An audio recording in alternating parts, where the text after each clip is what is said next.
first I would like to give you a little of background explanation. And to do that, I'll use a nice OLED big one.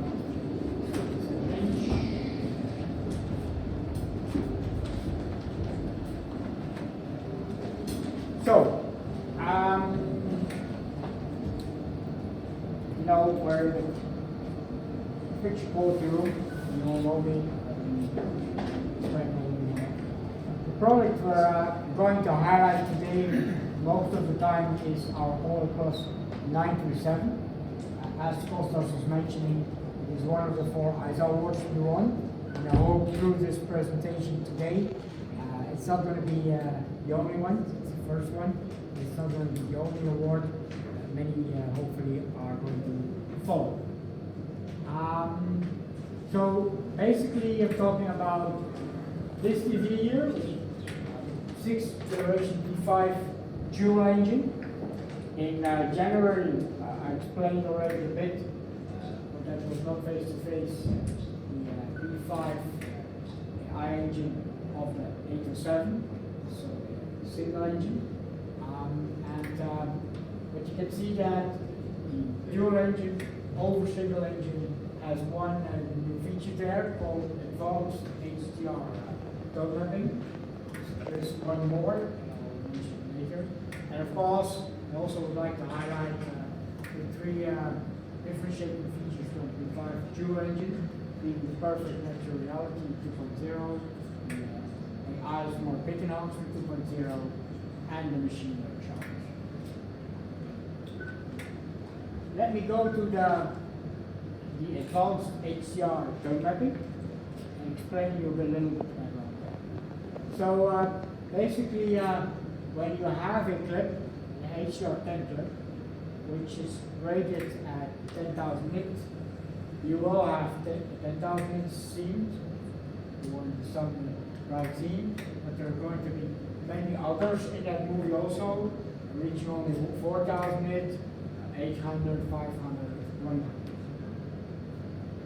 When you are actually on an 800 nit display, I take it as an example, 1,000 nits can also be the case, let's say high-end OLED 800 to 1,000.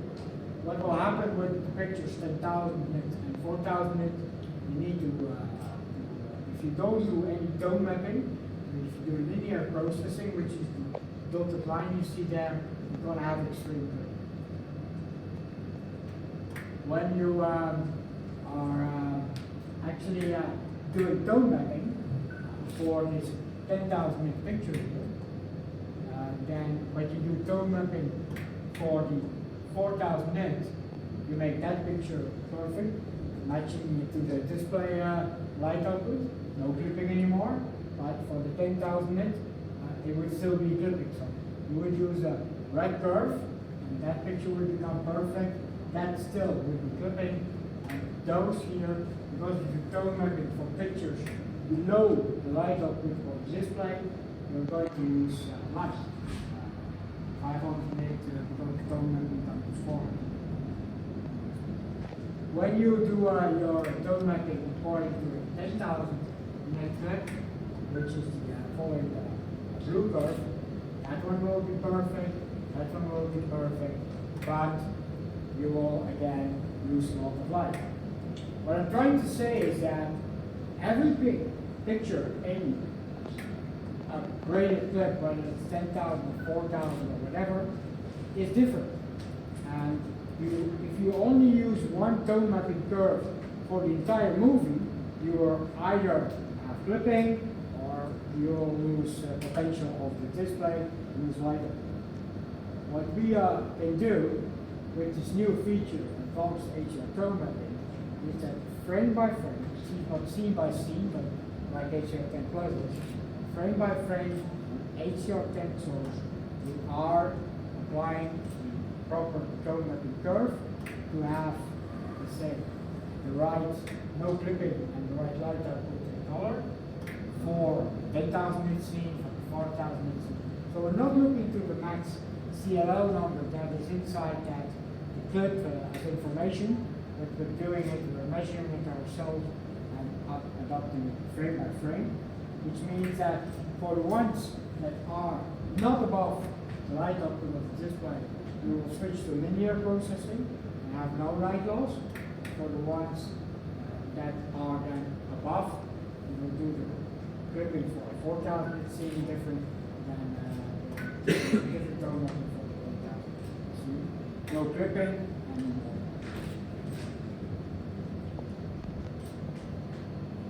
and one more feature of the HDR advanced tone mapping is that there are also movies out there that are regraded.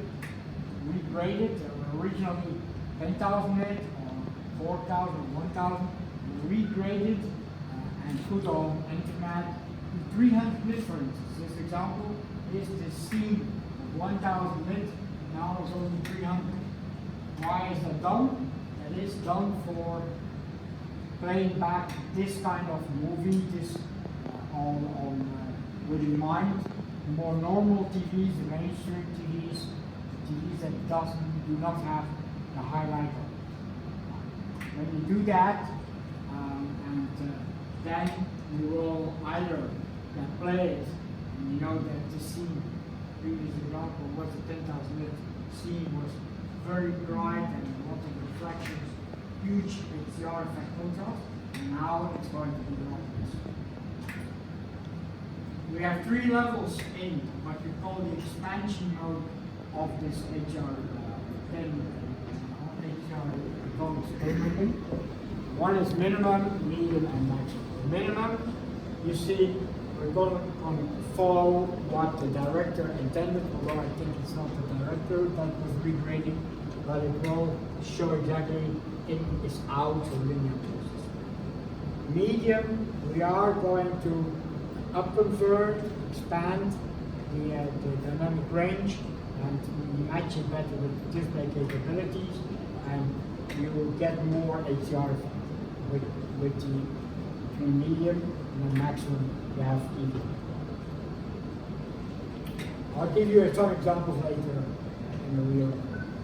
One thing I wanted to highlight also, I said one feature is HDR advanced tone mapping, but we have another one which is called VRR shadow enhancer, and that is because the OLED panels are normally optimized for the refresh rate of 120 Hz. So the pixels are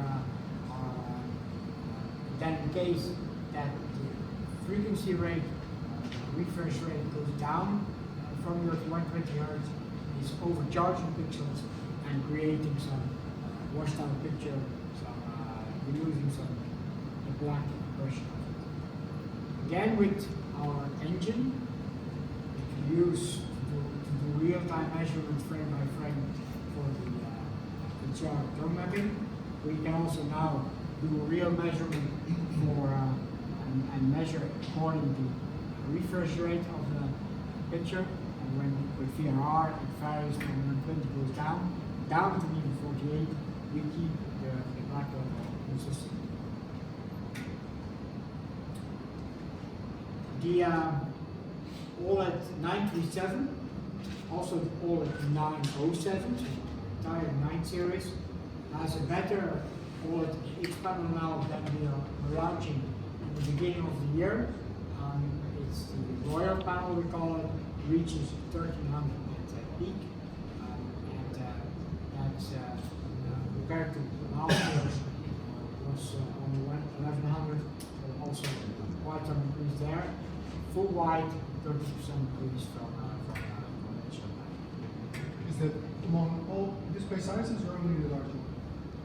not all 40. So 65, 55, 65 is what this is. Not 40. 48, as you know, last year already is an exception. It stays an exception. I believe also those that do 42 inch also that is an exception. One advantage of this, or one, it's a vehicle tool to create this high peak, is the special heating. There's 9 or 7 panels in 907 and 937 have the special heating. With the special heating, you get less image rotation. If you look to the top line, that's on OLED 807 sold out. The special heating with the white box picture on there for 30 seconds. Watch, then remove the white box and watch 10 seconds later, and you will still see the white box there. A little bit, another 10 seconds later, it's also gone, so no permanent damage, but more image retention. That's why OLED 807 we cannot go for those hardwares. OLED 937 and also 907 have the heating. If you do the same as in the top, so the white box for 30 seconds, and then drop the picture, you will have no image retention. If you increase the time of putting that picture up to 5 minutes, you will get a bit of image retention, less than in the 807, but also again after 10 seconds. It's much more robust to image retention, allowing for more use. This is the layer in the display directly. It's a heating. This is a layer in the whole display. No, it's not a layer in the display. It is making sure that the heat from the panel is how do you say, diverted out of the center.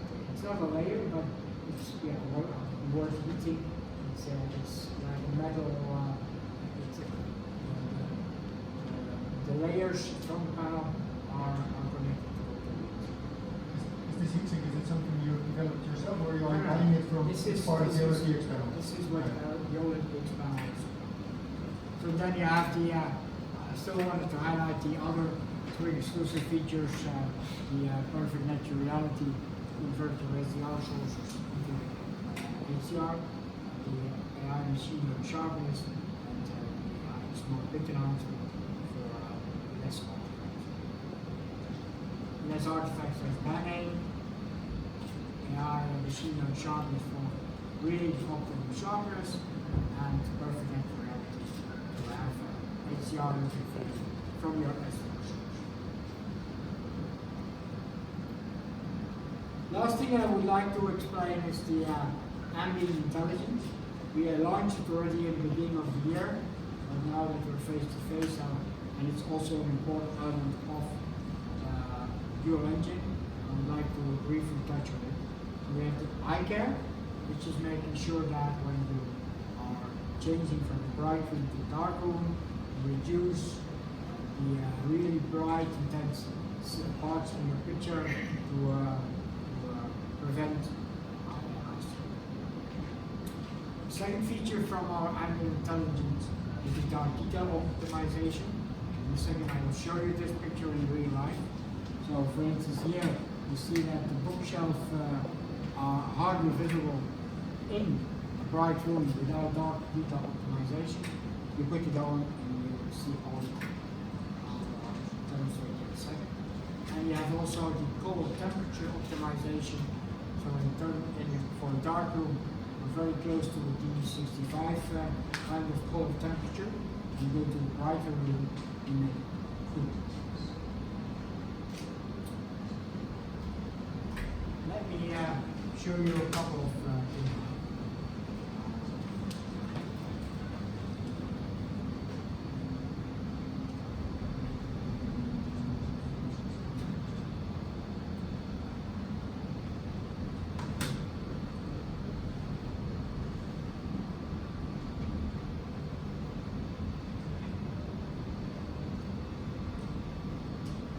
This clip I'm running now, very short piece of it, is a 10,000 net clip. And let me see where I ended in my previous demo.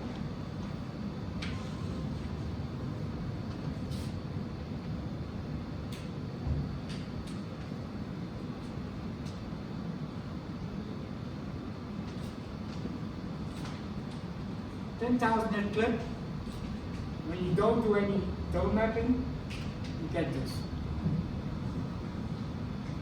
when I do the tone mapping like we did it in the past, we call it standard, you get this.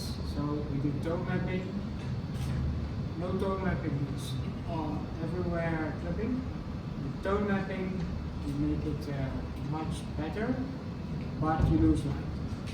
The advanced HDR tone mapping, because we measure scene, not scene by scene, but frame by frame, you get this. Standard, of course, this. And for this scene, advanced can give you this kind of HDR. Danny, how is the settings of the brightness and the contrast in this case? For at maximum? No, this is, I'm actually, well, contrast is maximum, but I'm actually, if you ask, I can show you. Actually, I'm using the picture style clips first here, so contrast is one under. Which other one you asked? Black level is normal, 50. May I ask you how the tone mapping intensity is chosen by the TV? Because, for example, there could be the intent of the colorist to look somehow. Wow. And this irons to one level. Okay. I cannot imagine that the director wanted this picture on TV. No. If it looks always for some optimal, it can be like if you use automatic level recording on the audio, everything's look sounds optimal but the same. It's always open. I don't get your remark.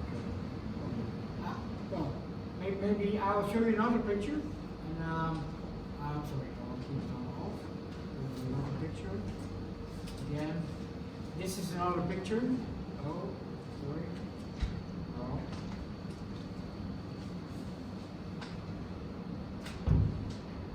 I'll show you more pictures. Maybe we'll come back on your question. Also, same. This is the same clip. This is still the 10,000 clip. If you do linear processing, so no tone mapping, you get this. You put clouds. Everybody does tone mapping, or if you do tone mapping now for this according to something, and if the information was 10,000 net, we will bring it to this. MaxCLL said it's 10,000 net, and we do this tone mapping, and this is what we need to do. Whatever the director intended, we need to do it like that. But look, this is what we can make. I don't think this is worse than this. Right? This is close and clipping. This is making it a lot better. May I ask if the advanced feature are the best, why you can switch it off? Oh, because to demo to you? Because default it's going to be on. Yeah. The default it's on. Yeah. There are in some cases, maybe I'll come back to your point also. In some cases, you want to do, for instance, filmmaker mode, you don't want to do it because you want to follow the director. I'll come back. This is first. Maybe let me first do my demo. Right. Then you can pose all your questions, because sometimes I think you're not posing questions, you will be involved. This is enough. This is a 4,000 nit clip. The first was 10,000 nit clip. This is a 4,000 nit with, but this scene in that 4,000 nit clip is only 800 nits. Off, it looks like this. Basically, this is 800 nit display. And off, it looks perfect. You don't need to do anything.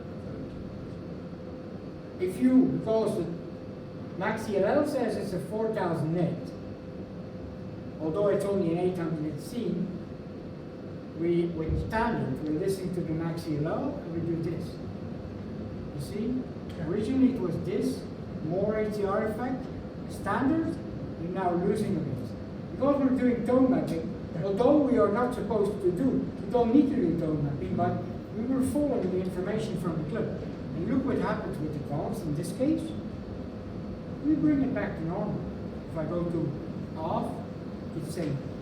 You see, really measure in advance brings you back to normal. Yeah. Same story It works. Yeah. on another scene.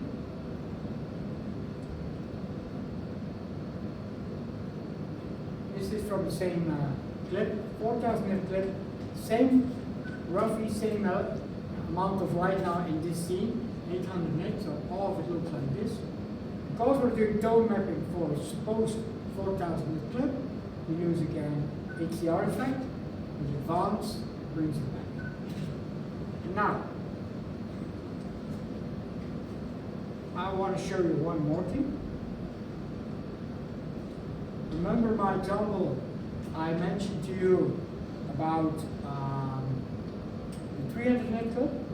This is a 300 net clip. And off, it looks like this. When you do standard HDR tone mapping, it looks like this, nothing changed. In advanced, also now, nothing improved. Except for when I stay in advanced, and now adapt the level, the expansion level I was explaining about. Minimum is this. We can bring more HDR effect in there. Medium. Minimum is like a director intended for this downgraded clip. So it's a bit wrong to say the director intended like this because originally this movie wasn't 300 net. It was probably 1,000 or 4,000. Was downgraded to 300 to fit on many mainstream TVs. And this is then the minimum because we're following the director intended, the UHCA Alliance standard to get this. Here we medium, we give a bit more HDR effect again. So bringing back what we think was originally there from the director intended maximum a little bit more.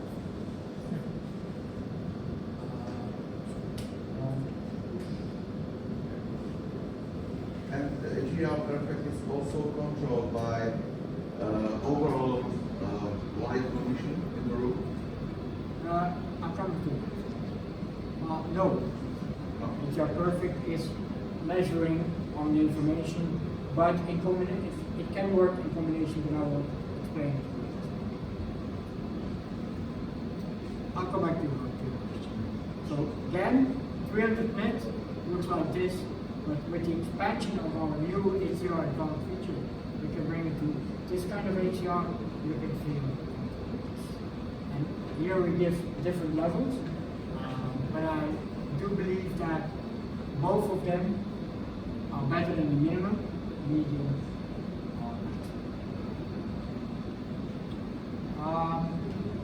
Now, let me first explain the feature and then I'll